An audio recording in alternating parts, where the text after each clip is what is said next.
და კომენტარი გთხოვოთ იმაზე, რაც ხდება ქართულ ციხეებში. ბატონ ლევან, ირაკლი ღარიბაშვილის საჯაროობა რას შეიძლება დაუკავშიროთ? წერილის წერილი, პასუხის პასუხი და ეს რაღაცნაირი უცნაური პინგ-პონგი, როგორც ღარიბაშვილი ამბობს, არაკაცურ მახეში გაახვია საკუთარმა გუნდმა, მაგრამ ბიძინა ივანიშვილის სიყვარულისთვის მიდის ყველაფერზე.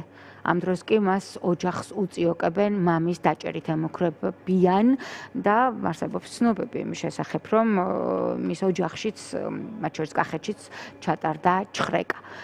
ამის პასუხად ჩვენ მოვისმინეთ მამკა მდინარეც განცხადება, რომ კორუფციასთან დაუნდობელი ბრძოლის პირობებში ასეთი რამ მოსალოდნელიც იყო და ისინი უკან არ დაიხევენ. მოდით გავაანალიზოთ, არის თუ არა ეს რეალური ბრძოლა კორუფციისთვის? რა თქმა უნდა, მე არანაირ ბრალს არ მოვხსნი ირაკლი ღარიბაშვილს მისი კორუფციული საქმიანობის შესახებ მედია წლების განმავლობაში, მათ შორის თქვენც ოპოზიციონერები საუბრობდით, იქნებოდა ეს ტყის მიერთება, ჩუქება მეუღლისთვის, ჩარტერები, რაღაცა უკანონო გამდიდრებები, მე უკვე სახლში აღმოჩენილი მილიონები, მაგრამ როცა ჩვენ ამაზე ვსაუბრობდით, ხელისუფლება ამბობდა, რომ ვიტყუებით, ზონდერები ვართ, ვაბრალებთ.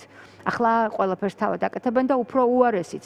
ისინი ახლა რაღაც კალამბურებით ცდილობენ ქართული ოცნების მიერ მართული ტროლების და ბოტების გვერდებიდან ლექსების კაბრეზული გამონათქვამებით მოიხსენიონ ღარიბაშვილი, მისი ოჯახი, მისი მამაც კი. მოგესალმებით, თია, მადლობა მოწვევისათვის, მივესალმები მაყურებელს. ჩვენ ამ თემას მოდი არ შევხედოთ, მხოლოდ ღარიბაშვილმა წერილი დაწერა ამ კონტექსტში. არა, რა თქმა უნდა, შევხედოთ ბუნებრივია, უყურეთ როგორ უნდა შევხედოთ, სად არის, რა სისტემაშია ქვეყანა, რა სისტემაში აცხოვრებს ქვეყანას ხელისუფლება და ღარიბაშვილი ხო ამ სისტემის ერთ-ერთი თვალსაჩინო წარმომადგენელი იყო ხალხო და წლების განმავლობაში ეს იყო ორჯერ პრემიერ-მინისტრი, შინაგან საქმეთა მინისტრი, თავდაცვის მინისტრი და პარტიის თავმჯდომარე და ლიდერი ერთ-ერთი ამ პარტიის, ხო? და დღეს რას გვეუბნება ეს ადამიანი გვეუბნება, რომ მამით მატერორებენო. მამით მატერორებენო გვეუბნება, იქ გვეუბნება სიყალბეებზე და 1000 სისხლსავარაუდო სისხლსამართლის დანაშაულზე საუბრობს. ახლა მე მინდა მივმართო საზოგადოებას და ვინც ამას უყურებს, ხო, ყველა როგორ არის მაშინ ხალხის უფლებები დაცული, ხო წარმოგიდგენიათ? თუ ესე ხდება, ხო და რასაც ამბობს, არა ეს ადამიანი. ეს ხოთაშორის ღარიბაშვილი რო გეკითხა 2-3 წლის წინ ყველაფერი უმაღლეს დონეზე იყო და ნუ არ ვიცი, სამართლიანობის კუთხით ნომერ პირველ ადგილზე ვიყავით, მაგრამ მაშინაც საუბრობდით, რა ჯოჯოხეთი იყო ამ ქვეყანაში მოწყობილი და რა ჯოჯოხეთი მოუწყო ოცნებამ ამ ქვეყანას, მაგრამ სისტემა თავის შვილებს ჭამს, სისტემა თავის პირშოებს ჭამს, ეს სისტემა არის, ეს მაფიოზური სისტემა არის შექმნილი, მაგრამ ხალხმა სად იპოვოს აქ სამართალი? სადაც ყოფილი პრემიერ-მინისტრი გეუბნება, რომ უკვეო, მაშინ მეო რასაც ვაკეთებდიო, გასაგებია ის რო აპრავებდა ბოდიშით ამ ჟარგონზე, მაგრამ დღეს ოჯახის წევრებითო მემუქრებიანო. პარალელურად რა ვხედავთ? აგრა კორუფცია გამორიცხული ამ შემთხვევაში თუ ის რომ უსამართლობა იყოს და უსამართლობა იყო ორივე თანხმედრაშია, ორივე ხელწერა არის ამ ხელისუფლების, მაგრამ თავარი რა არის უყურეთ ხალხნო რა ხდება ქვეყანაში. გვეუბნებიან რომ ეს ყოფილი პრემიერ-მინისტრი, ორგზის ყოფილი თავდაცვის მინისტრი და ამ შემთხვევაში შინაგან საქმეთა მინისტრი დანაშაული აღიარა 5 წლის არის ციხეში. მოცემულობა ვნახოთ რაც ხდება. გვეუბნებიან რომ სუსის უფროსთანო ეკონომიკის მინისტრის მოადგილესო, ყოფილ სუსის უფროსთანო ჩანთებით ხელდამშვენებული მიდიოდა და ქრთამს აძლევდა კაბინეტში და ეს სუსის უფროსი ამ ქრთამს ღებულობდაო და ვინ იყო სუსის უფროსი, ყოფილი სუსის უფროსი უნდა ყოფილიყო თანამდებობრივად მექრთამეობასთან ერთ-ერთი ნომერ პირველი მებრძოლი. ვინ უნდა ყოფილიყო თეა? უნდა ყოფილიყო ქვეყნის უსაფრთხოებაზე ერთ-ერთი ნომერ პირველი მებრძოლი და 6 წლის განმავლობაში თითქმის ეს ადამიანი თურმე ხელშეუხებელი იყო. წარმოგი 6 წლის განმავლობაში რა უბედურება ხდებოდა, ხო, რასაც ესენი საუბრობენ, სულ უბედურება ხდება ამათ. ლევან, მან კიდევ საინტერესო ის არის, ტრანსნაციონალურ დანაშაულს შადიოდა და არც ერთი კოლცენტრი ჩვენ დახურული არ გვინახავს. პასუხისმგებელი ამ ყველაფერზე ვინ არის? ახლა გვეუბნებიან რომ ჯარსო, ძარცო და თავდაცვის მინისტრიო. ვინ არის ამ ყველაფერზე პასუხისმგებელი? ვინ აირჩია ეს ადამიანები? პარლამენტში ვინ მიცა ხმა?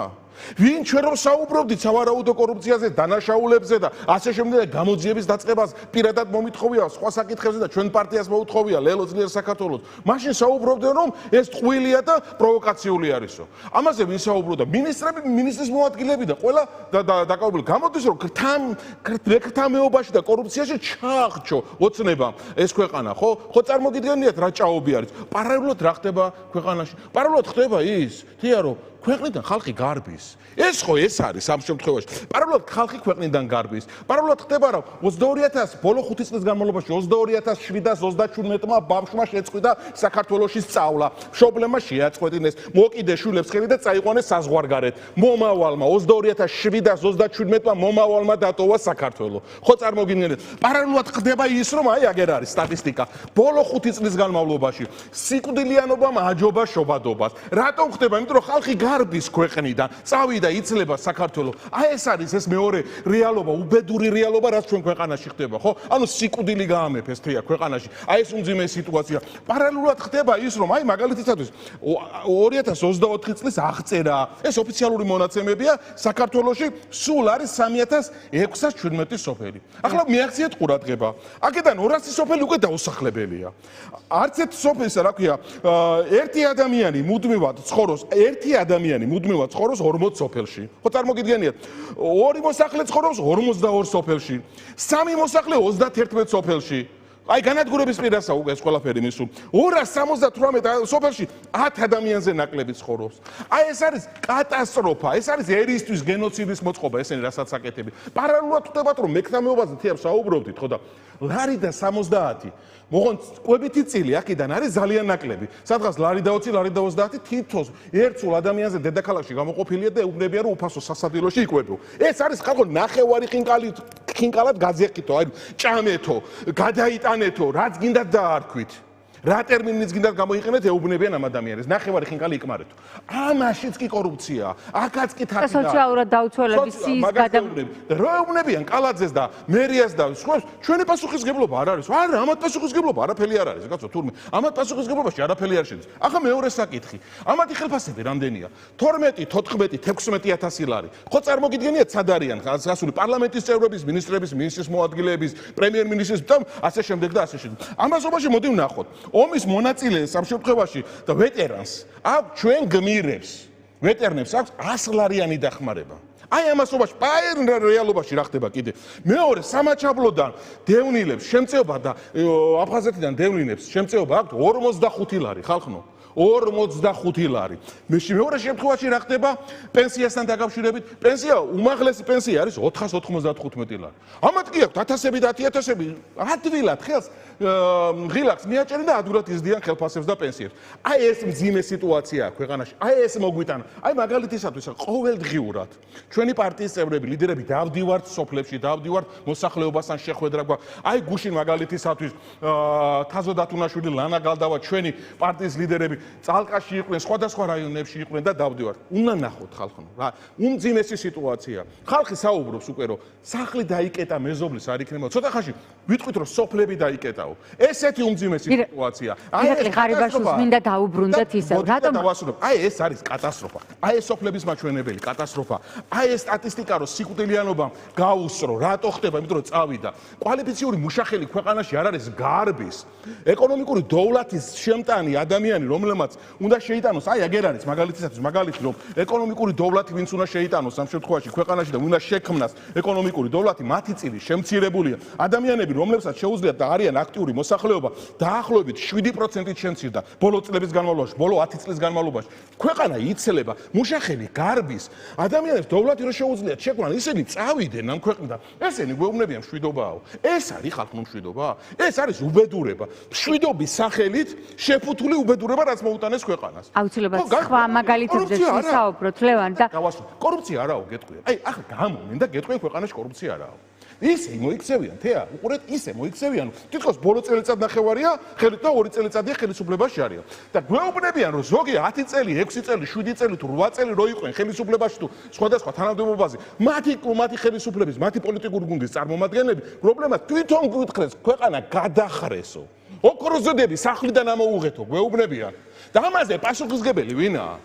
ეს ხო ნაწილია აისბერგის წვერიც არა, თითქმისაც ცოტა ქვევით ხო წარმოგიდგენიათ რა ხდება ეს დაჭირდათ ახლა და კლანები ერთმანეთს ებრძვიან ეს კლანების შორის ზოლა რომ არის ღარიბაში მას გითხრა იმიტომ რომ ის დინარაძეს ხელს ადევს რატომ გახდა ეს ყველაფერი საჯარო ახლა მაშინ როცა ამ კაცს თვითონ ქონდა აღიარებული მართალია ახლა უკან მიაქვს ეს თავისი აღიარება და ამბობს რომ არაკაცურ მახეში შემithრიესო მაგრამ ვხედავთ რომ ამ ბოლო დროს რაღაც ხდება მის ოჯახში ღარიბაშვილი აღმოჩნდა საავადმყოფოში ცოტა ხნის წინ მის ოჯახში ასევე დატრიალდა ტრაგედია იცით ალბათ ყველა მამის შესახებ მან დაიწყო საჯაროდ ლაპარაკი ამბობს რომ მამის დაჭერით ემუქრებიან რატომ მან ხომ აღიარა ყველაფერი რითი შეიძლება ეს დასრულდეს იმიტომ რომ გამოითქვა არაერთი ვერსია მათ შორის იმისა რომ ბიძინა ივანიშვილის სპექტაკლის შემდეგი მოქმედებაა ეს ყველაფერი და ეს შეიძლება ეს მოქმედება კობახიძის თავის გაგორებით პოლიტიკური სიკვდილით დასრულდეს უკავშირებთ თუ არა თქვენ ივანიშვილის მორიგ ტრიუკს ამ ყველაფერს იმიტომ რომ ფაქტია რომ დიქტატურას არ ახასიათებს ხანგრძლივად ერთი რომელიმე გუნდის ხელისუფლებაში ყოფნის ისტორია შეიძლება იყოს თუ არა ეს მდინარაძე კობახიძის ერის დასასრული და ამაში იყენებდეს მაგალითად ირმა ინაშვილსა და ირაკლი ღარიბაშვილს ბიძინა ივანიშვილი აქ ამ შემთხვევაში მოდი ვთქვა შესაკრებთა გადანაცვლებით ეს გასაგებია დავასრულოთ თუ შეიძლება შესაკრებთა გადანაცვლებით ჯან ვიცით რო არის იცვლება ეს არის სისტემა ამ სისტემაში შიგნით რა ხდება ვინ ვის უპირისპირდება მე წინასწარ ამ შემთხვევაში არც ექსპერტი ვარ ამასთან დაკავშირებით მე ვარ პოლიტიკოსი მე მინდა ქვეყანას აუხსნა ანუ ვერ დავიწყებ პოლიტიკოსი ხართ გამოცდილებით დიდი და მდიდარი გამოცდილებით პოლიტიკურ ნიუანსებში კარგად გარკვეული და თან სამართლებრივადაც მაინტერესებს ამ შემთხვევაში ირაკლი ღარიბაშვილის ამ წერილებზე საქმე უნდა აღძროს ეს მეორე კითხვა და მივალთ ამასთან დაკავშირებით ამით აქედან გამომდინარე მთავარი რა არის ბოროტი სისტემაა ქვეყანაში შექმნილი ეს სისტემა პოლიტიკურად ვის გაუშვებს ვის მოინელებს ვის გადაამუშავებს ვის ახლად მოიყვანს ვის წინ წამოწევს ვის უკან წაწევს თავარი არის რა და რაც თქვენც თქვით და ყველა ვამბობთ თავარი არის ქვეყანაში რა ხდება რა უბედურება მოუტანა და სისტემა არის რომელიც სისტემა ამ ყველაფერს ამუშავებს აგერ ხო ხედავ ღარიბაშვილს რა ღარიბაშვილი გვეუბნება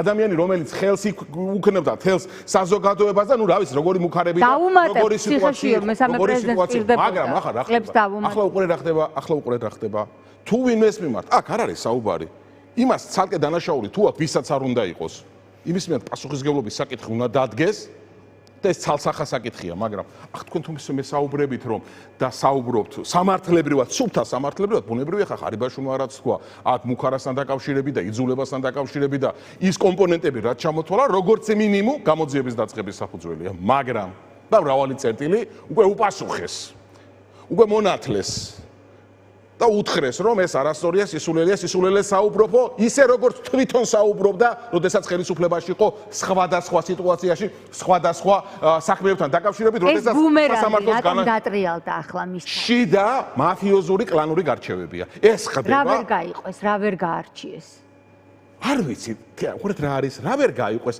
როდესაც უდიდეს მექრთამეობაზეა ქვეყანაში საუბარი ამას უკვე მე და თქვენ ხო არ საუბრობთ საუბრობს თვითონ ხელისუფლება თვითონ გვეუბნებიან რომ ოქროს ზოდები ამოდის ვინმეს ვიღაცის სახლიდან თვითონ საუბრობს რომ ჩანთებით ხელდა დამშვენებული მიდიოდა ადამიანს ხო წარმოგიდგენიათ არა უმაღლესი ერთ-ერთი თანამდებობის პირი ქვეყნის ყოფილ უსაფრთხოების ხელმძღვანელთან რომელიც თითქმის 6 წლის განმავლობაში იყო ჩანთებით ხელდამშვენებული დატვირთული მიდიოდა და ჩანთებით გადაცემდა ქრთამსო გვეუბნებიან მე უდანაშაულოს პრეზუმპციას ბუნებრივია არავისაც არ ვარყოფა ესენი გვეუბნებიან რომ ჩანთებით ქრთამს ისო ჩანთებს ღებულობდაო მე გვეუბნებიან რომ თურმე ამ წლების განმავლობაში ამათო მშვიდობა მოგვიტანეს ქვეყანაში რა მშვიდობა მოგვიტანეთ როგორ მოგვიტანეთ ხალხი გაიქცა შიმშილია ქვეყანაში ბავშვები ქვეყნიდან გარბიან სიკვდილიანობამ ახალ სიცოცხლეს აჯობა ესა რა ქვია პენსია რა სიტუაციაშია ნახეთ თქვენ თვითონ 10,000-ები დაინიშნეთ ხელფასები და აი ამ შემთხვევაში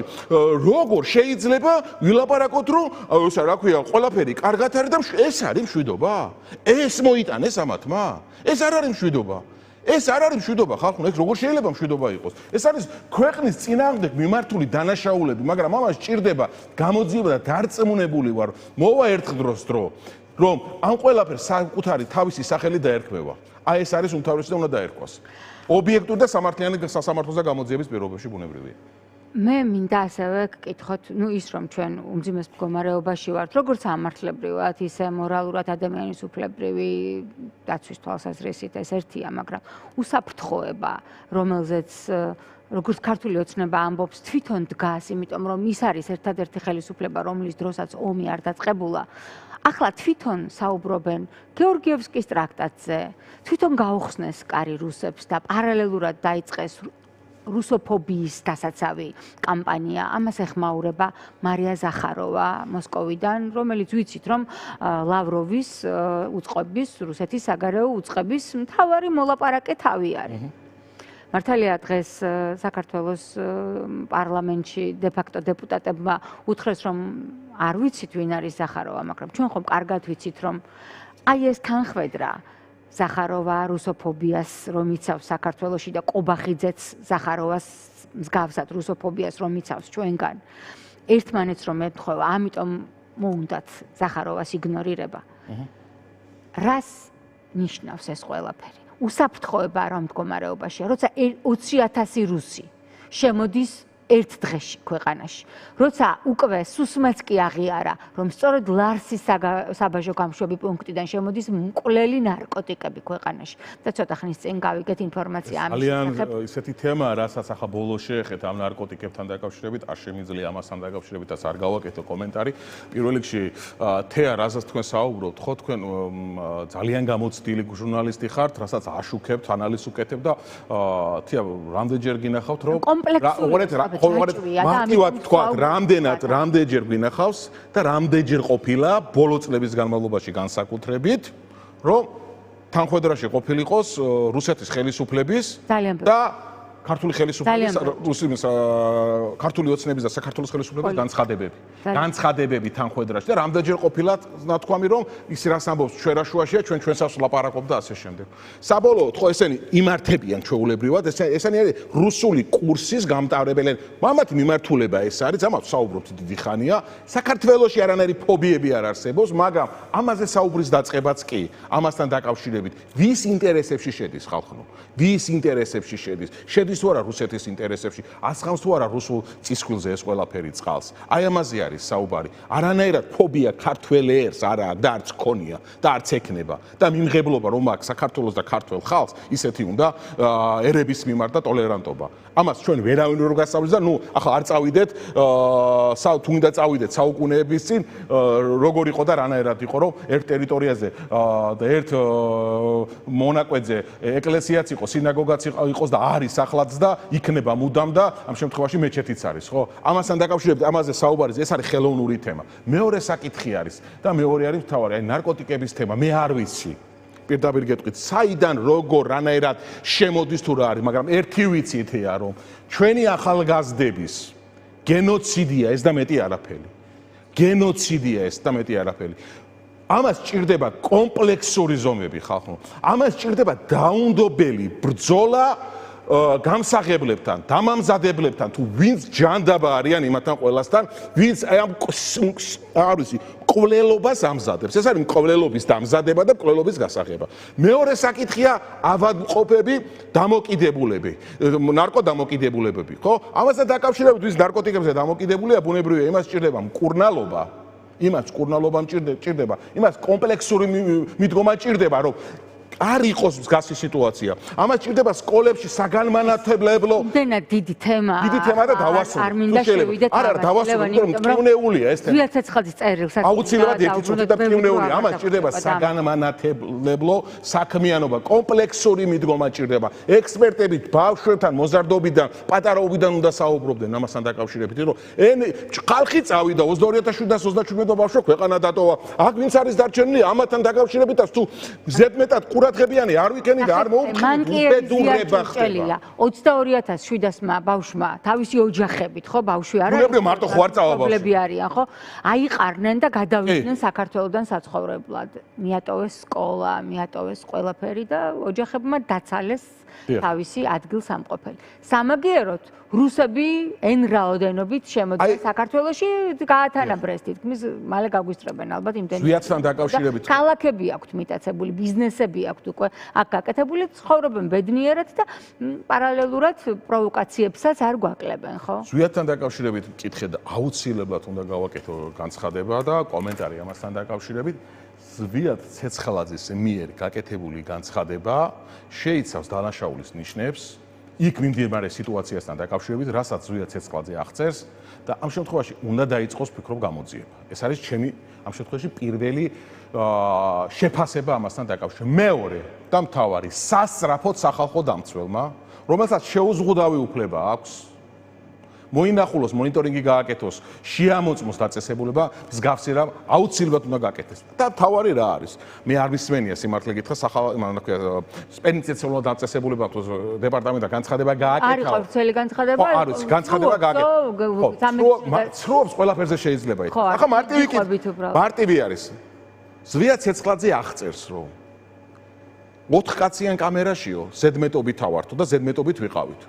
მარტივია უნდა დაეცას კითხვა. ხდება თუ არა ესე? იყო თუ არა ნამდვილად ესე?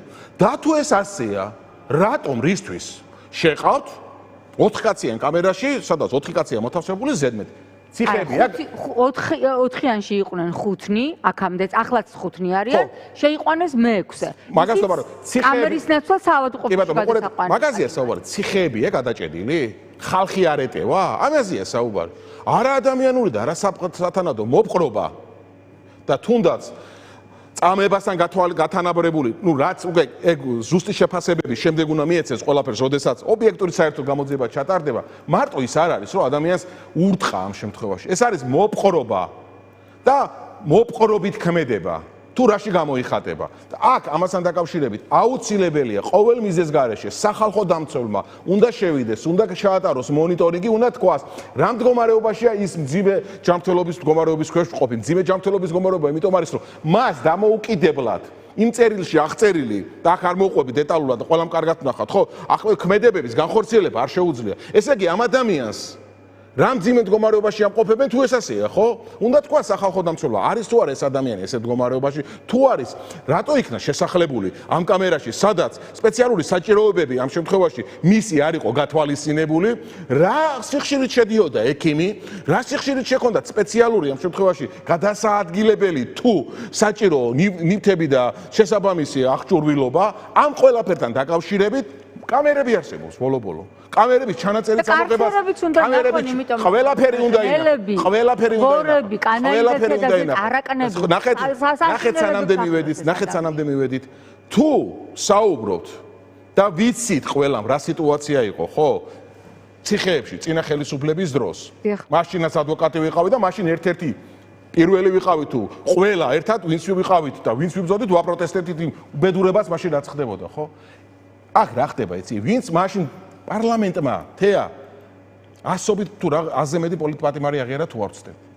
სად არის იმ პოლიტპატიმრების შემქმნელები, პროკურორები, მოსამართლეები, ვინც ეს ადამიანები პოლიტიკურ პატიმრებად აქცია? სად არის ეს ადამიანები? ვინმე სისხლისამართლებრივი დემნის ქვეშ გაატარეს? ვინმეს ბრალი წარუდგინეს? შემთხვევით ეს ადამიანები ისევ ამ ხელისუფლებაში შესაბამის თანამდებობებზე დაწინაურებული ან იგივე თანამდებობებზე ხო არ არიან. ეს არის იმ დაუსჯელობის სინდრომი. ეს არის რა იცით, კობახიძემ რაც გითხრა, მაშინ ცუდ საქმეს თუ აკეთებენ, ახლა ჩემთან კარგს გააკეთებენ. აი ეს არის გამოყენება, სისტემა სჭირდება და იყენებს. ანუ რა აზია საუბარი. როდესაც ქვეყანაში დაუსჯელობაა, ამ დაუსჯელობის შემთხვევაში ეს ხდება, ანუ რა არის თავარი? თავარი არის სამართლიანობა და სამართლის ზეიმი. დაზარალებულმა უნდა ნახოს, საზოგადოებამ უნდა ნახოს ყოველთვის, რომ როდესაც ადამიანი და ადამიანის უფლებები ფეხქვეშაა გათელილი, როდესაც ამის გამომჟღავნება ხდება, მისი ჩამდენი უნდა იქნას შესაბამისად დაჯილდა, როცა ეს არ ხდება, იმ ადამიანებს, ვინც ამას ჩადის, მათ დაუსჯელობის სინდრომი აქვთ. და ისინი გრძნობენ, რომ მათ მოსულა ახალ სისტემაში, სხვა სისტემაში და ხედავთ თუ რა სიტუაციაც არის. ძალიან დიდი მადლობა.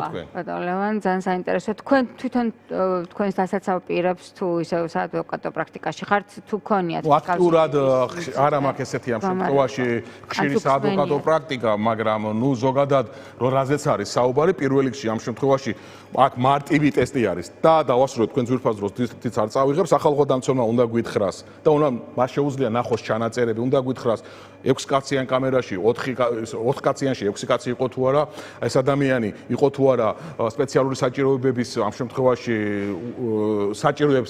საჭიროებდა თუ არა სპეციალურ დახმარება, თუ დახმარება საჭიროებდა, რატო შეასახლეს, თუ შეასახლეს, მიცეს თუ არა შესაბამისი დახმარება, ექიმი რამდენ ხანში ერთხელ ნახულობდა და ამ ყველაფრიდან გამომდინარე მარტივად შესაძლებელია. აქ ასევე საუბარია განათლების უფლებაზე, რომელსაც ყველაფერზეა საუბარი, იმიტომ თქვი, რომ აქ ამ შემთხვევაში ყველაფერი ერთად ეს შესაბამისობაში უნდა იქნას განხილული. კი ბატონო. ძალიან დიდი მადლობა.